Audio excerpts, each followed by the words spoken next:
فقط با 10 سانت پارچه میتونی استایلتو فوق‌العاده خاص و زیبا کنی و حتی به درآمدم برسی. پس با عشق و انرژی همراه هم باش.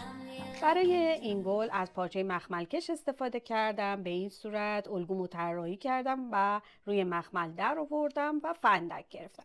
به این صورتی که میبینید برای هر گلبرگ ما 2 تا الگو نیاز داریم. 2 تا از مخملمون میبریم و حالا به این صورت روی همدیگه قرارش میدیم و خیلی ریز کوک میزنیم.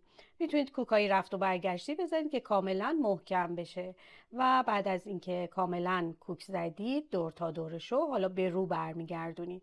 به این صورت که میبینید به رو برمیگردونیم و کاملا اطرافش رو باز میکنیم و بعد داخلش رو با یک کمی الیاف پر میکنیم. به مقداری که دوست دارید برجستگی گلتون باشه داخلش الیاف رو قرار میدید و قسمت پایینش هم فیکس میکنیم.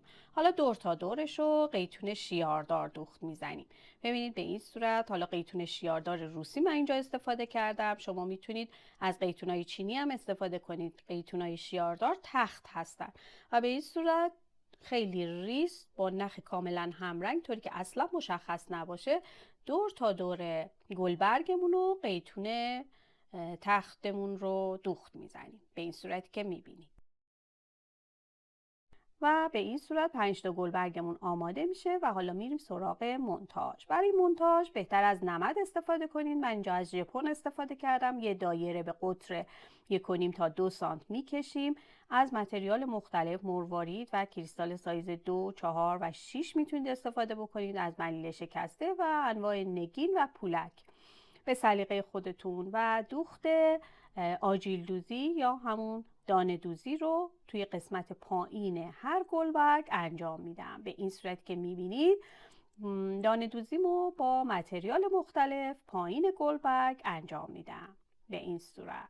اگه میخوای آموزش‌های رایگان ما رو گم نکنی همین الان سابسکرایب کن و مرسی از اینکه لایک میکنی. حالا برای مونتاژ روی محیط دایره‌ای که کشیدیم به این صورت پایین گلبرگ هامون رو دوخت میزنیم. گلبرگ ها کنار هم دوخته میشن و حالا میریم سراغ مرکز گل. برای مرکز گل من از چند تا نگین استفاده کردم. نگینای ریز 2-3 تا دوخت زدم که توی قسمت پایه‌اش جای دوخت داره و راحت دوختش میزنید و بعدم چند تا مرواریدای سایز درشتم اول میدوزم و بعد مرواریدای ریزتر رو و مرکز گلم رو به این صورت کاملا پر میکنم. ببینید اینجا از مروارید سایز 6 استفاده میکنم و چند تا مروارید بزرگ دوخت میزنم و بعد مرواریدای کوچیک‌تر که نگین هم پوشیده نشن و به این صورت گل من آماده میشه. حالا از داخل ژپن یا نمد جداش میکنم و حالا برای اینکه یه مقداری گلبرگام فرم قشنگتری بگیرن کناره های گلبرگم به همدیگه دوخت میزنم. ببینید با چند تا کوک خیلی ریز طوری که اصلا مشخص نباشه کناره های گلبرگامو به همدیگه دوخت زدم که گلم فرم قشنگتری بگیره و گل زیبای ما به این صورت آماده میشه. میتونین از این گل به تعداد درست بکنید و با جواهر دوزی روی لباس تزیین بکنید